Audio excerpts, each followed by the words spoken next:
क्या गया है जैसे कि हम इसमें इस फिल्म की कलाकार हम ये राज कपूर थे और डायरेक्टर के माते सर हीरामन लेन में लिखा था इसके लिए मतलब इसको बोलने के लिए वही राज कपूर से प्राप्त है कि बताइए ये रियल में यही है बस। देखिए इसमें इसको स्पष्ट करना है कि जब तक और भी वेरीफाई नहीं करोगे और ब्रीफली नहीं बताओगे इसको तभी आपका आंसर सही नहीं होगा, है ना। हमने एक शब्द में तो समझ लिया कि शैलेंद्र क्यों राज कपूर क्यों शैलेंद्र की भावनाओं को शब्द दिए, है ना। लेकिन इसको स्पष्ट कैसे करोगे, तब ये जब तक स्पष्ट नहीं होगा जब तक कि लोगों के मन से प्रश्न खत्म नहीं होगा, ठीक है। तो उसको स्पष्ट करिए। आपके एक शब्द में तो उत्तर हमें मिल गया, हमें समझ में आ गया कि आप इस चीज को समझ रहे हैं, लेकिन लोगों को कैसे स्पष्टीकरण देंगे इसका, ये हमें बताइए।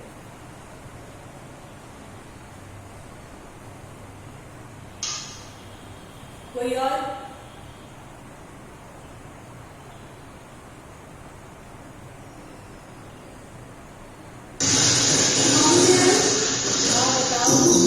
बताओ वन बाय वन प्लीज।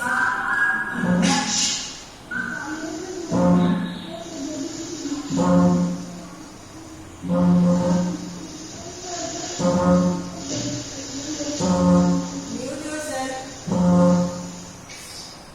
जो बोल रहे हैं वो माइक ऑन करके बाकी अपना बंद करें तो सबकी आवाज आएगी। हाँ बोलो,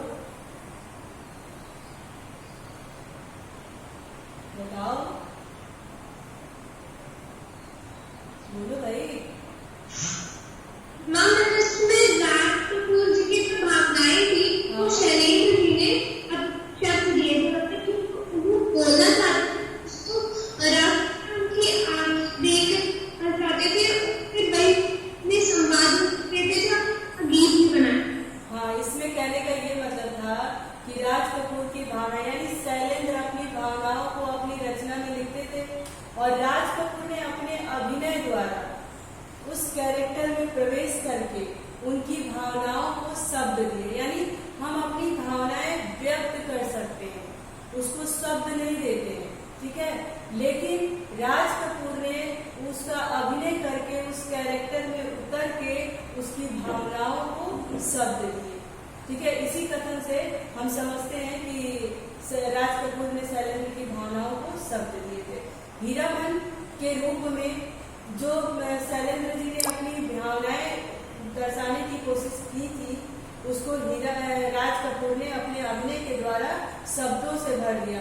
अब राज कपूर ने उसको शब्दों से उजागर किया, अपने कैरेक्टर से बताया, तब जाकर के हम शैलेंद्र के बारे में उनके भावनाओं से इतना अच्छी तरीके से परिचित रूबरू हो पाए।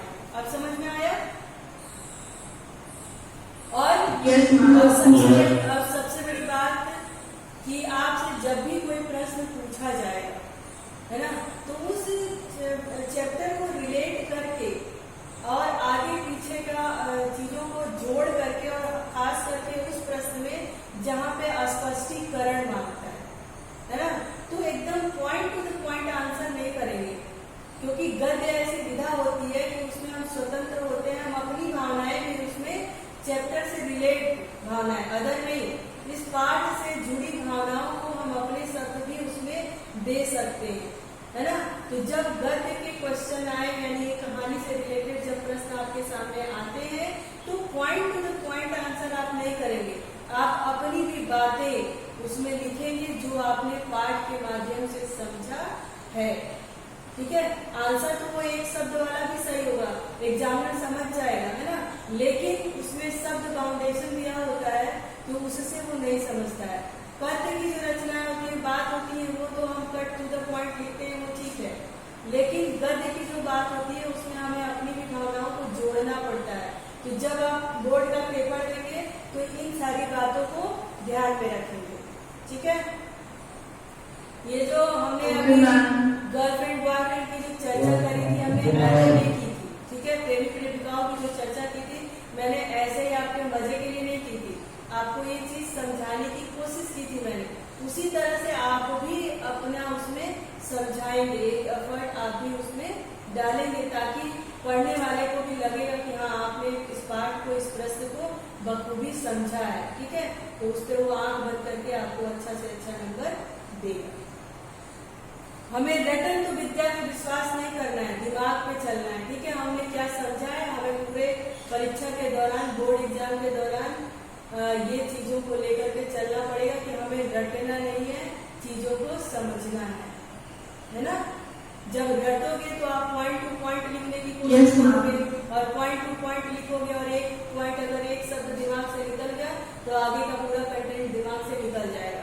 लेकिन जब आप पाठ को समझे रहोगे तो आपको याद करने की जरूरत, आपको तुरंत आपके सामने लगने लगेगा कि हाँ ये था, ऐसा ऐसा हुआ था, मुझे ये लिखना है। ठीक है, तो इस चीज का आप ध्यान रखेंगे।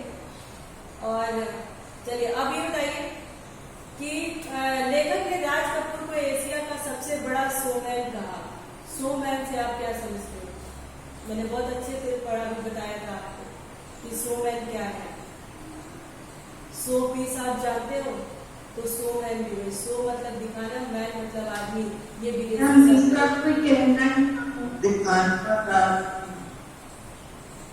क्या दिखाने वाला आदमी। तो ये थोड़ी बोलेंगे कि दिखाने वाला आदमी, क्या वो ऐसा थोड़ी है, कोई स्टैचू थोड़ी कि कोई आया, कोई कपड़ा थोड़ी है कि कोई कपड़ा खरीदने आया और मैंने उस कपड़े की जगह पे ये वाला कपड़ा दिखा दिया और कहा कि नहीं आप यही ले जाओ, ऐसा नहीं ना। सो मैन यानी आइडिया,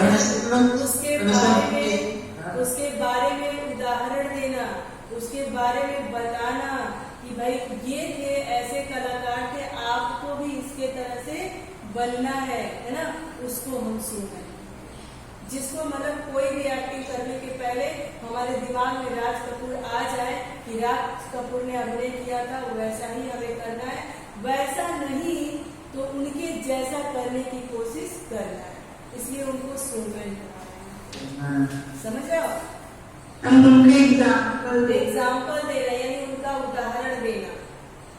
अब जैसे मान लीजिए कि कोई ऐसा अधिकारी है, कोई ऐसा बच्चा है, कोई ऐसा व्यक्तित्व है कि जो पूरा प्रसिद्ध है ना, तो हम अगर किसी का एग्जाम्पल देते हैं तो जरूर एक बार उसका नाम याद करते हैं और कहते हैं तुम्हें वैसे बनना है, तुम्हें उसके जैसा काम करना है ना। तो उसी तरह से उस समय उनको शोमैन, इनको आइडियल के रूप में रख दिया गया था और लोग कहते थे कि राज कपूर के जैसी एक्टिंग होनी चाहिए, है ना, उनके जैसा आपको अभिनय करना आना चाहिए। नहीं हूबहू उनके जैसा, तो उनके तरह करने की कोशिश आप करिए उसको, इसीलिए उनको शोमैन कहा गया। ठीक है, यानी फिल्मों की खूबसूरती उनके होने से फिल्म और बेहतरीन हो जाती है। तो उनके होने मात्र से नहीं, उनका पुतला खड़ा कर देने से नहीं, उनके जो काम करने का तरीका था, जिस तरह का वो अभिनय करते थे, उसका माध्यम होता है। क्लियर है यहाँ पे? यस अब तो नहीं भूलोगे कभी, अब तो नहीं भूलोगे कभी। पूरा कॉन्फिडेंस नहीं है, ऐसा लगता है कि भूल भी सकते हैं और नहीं भी भूल सकते हैं। नहीं भूलेंगे। ओके, अच्छी बात है। अच्छा, फिल्म श्री 420 के गीत रातों दसों दिशाओं से कहीं भी अपनी कहानियां पर संगीतकार जय किशन ने आपत्ति क्यों की थी?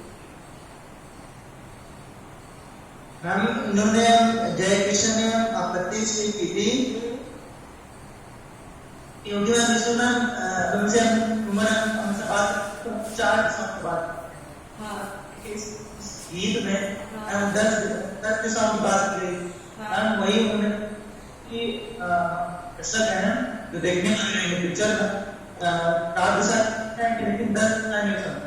हाँ, उन्होंने ये कहा कि जो फिल्म श्री 420 के ये गाने जो है तो रातों दसों दिशाओं से कहेंगी अपनी कहानियां, एक लाइन है उसमें। तो संगीतकार जो जय किशन थे उस पर उन्होंने आपत्ति की कि दर्शकों को ये दसों दिशाओं की बात समझ में नहीं आएगी। उन्होंने कहा मतलब अपनी कमी, एक तरह से उनकी कमी थी, दसों दिशाएं वो नहीं समझ पा रहे थे, लेकिन उसको उन्होंने दर्शकों पे डाल दिया कि जो देखने वाले लोग होंगे वो 4 दिशाएं तो समझेंगे, लेकिन 10 दिशाएं क्या है वो ये नहीं समझेंगे, तो इसलिए इस गाने से इस लाइन को हटा दिया जाए। तो शैलेंद्र जी ने कहा कि नहीं, हमें दर्शकों पे नहीं टालना है, हमें उन्हें समझाना है कि ये 10 दिशाएं होती क्या है ना। बस आप ये समझ करके वो कहने लगे शैलेंद्र कि आप ये सोच करके ये 10 दिशाएं वो दर्शक नहीं समझेंगे और इस बिहार पे इस लाइन को काट दिया जाए तो ये बेमानी होगा। हमें अपने गानों के जरिए, हमें अपनी हर रचनाओं के जरिए, हर कविताओं के जरिए दर्शकों को कुछ न कुछ सिखाना है। तो अगर वो 10 दिशाएं नहीं जानते हैं तो इस गाने के माध्यम से वो सीख जाएंगे, लेकिन ये कहकर कि दर्शकों को ये लाइन समझ में नहीं आएगी और इस लाइन को इस गाने से हटा दिया जाए, ये बात सही नहीं है ना। तो हमने तो आपको 10 दिशाएं क्या होता है ये बता दिया है, आपको तो पता है कि 10 दिशाएं हैं क्या। Yes.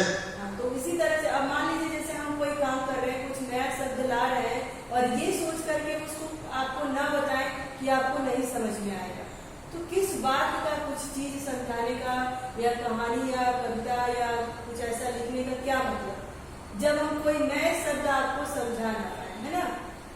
तो वो शैलेंद्र जी यही कहे उनको कि आप दर्शकों पे मत टालिए और इस लाइन की मीनिंग क्या है, इसका अर्थ क्या है, दर्शकों को समझाने की कोशिश की जाएगी और दर्शक समझेंगे। उनका बहाना लेकर के आप इस लाइन को काटने के लिए हमको मत करिए, ठीक है। समझ में आया? समझ में आया? ओके, अब चलिए अभी थोड़ा सा 50-60 शब्दों वाला है, उसको हम समझेंगे। ये प्रश्न हम इसलिए समझा रहे ताकि आपको एक बार समझ में आ जाए और एक बारी जब आप आंसर देख लोगे तो बिल्कुल रट जाएगा, आपको फिर भूलने वाली बात नहीं रहेगी, ठीक है।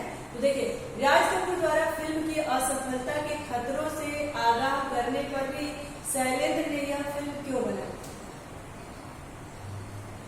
प्रश्न हमसे कह रहा है कि राज कपूर के मन में यह संदेह था कि यह फिल्म क्या हो जाएगी, असफल रहेगी, और ये बात उन्होंने शैलेंद्र को बताया, फिर भी शैलेंद्र ने यह फिल्म बनाई, क्यों बनाई?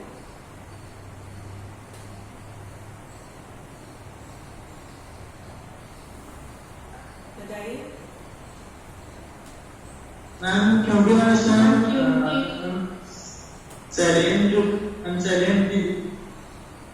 बहुत बारीकी बहुत अंदर बहुत डाले, मतलब अच्छे से डाल, जिसको मतलब लास्ट को डाल के जो उसको कर नहीं पाएंगे, से ये होता वाला है ये नहीं, ये आप प्रश्न को समझिए। प्रश्न ये कह रहा है कि राज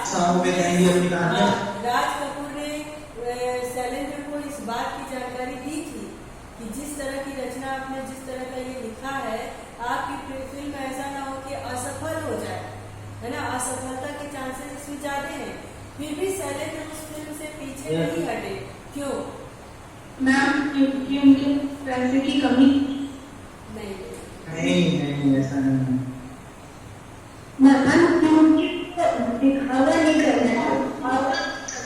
क्यों? क्योंकि उन्हें फिल्म इंडस्ट्री में रहते हुए भी बाहरी चकाचौंध की, अत्यधिक उस फिल्म से पैसे कमाने की, अत्यधिक नाम कमाने की लालसा नहीं। वो इस लालच में बिल्कुल नहीं थे कि ये फिल्म बनेगी, ये फिल्म 100 करोड़ का बिजनेस करेगी, 200 करोड़ का बिजनेस करेगी और मेरा नाम फेमस होगा, है ना, मैं बहुत पैसे कमाऊंगा, मैं बहुत अमीर बन जाऊंगा। ये सोच से उन्होंने इस फिल्म की रचना नहीं की। उन्होंने सिर्फ अपने भावनाओं को लोगों तक पहुंचाने की कोशिश की थी। तो वो फिल्म सफल होगी असफल होगी, उन्होंने इसके बारे में नहीं सोचा और यही सोच करके फिल्म को पूरा किया। अब आया समझ में? Yes ma'am. अच्छा, अगला क्वेश्चन है कि तीसरी कसम में राज कपूर का महिमामय व्यक्तित्व किस तरह मीरा की आत्मा में उतर गया, स्पष्ट कीजिए।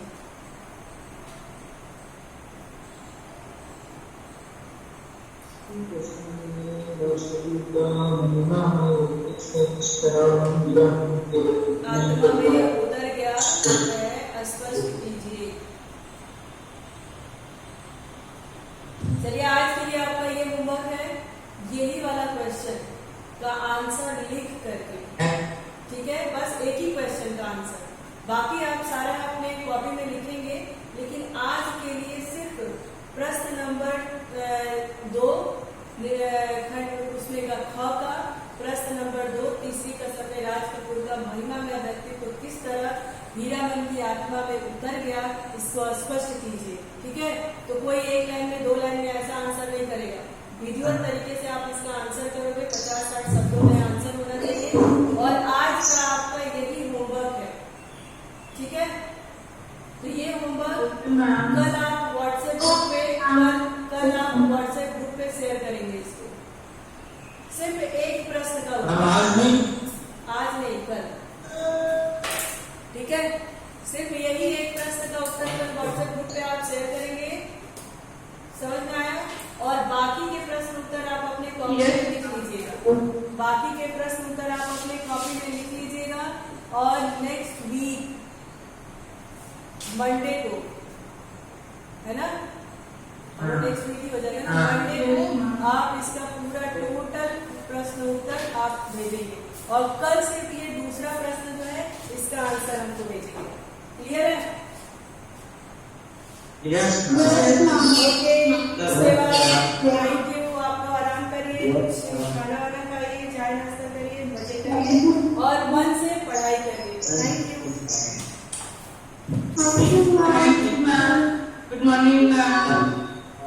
Good morning. Thank you, ma'am. Thank you, man.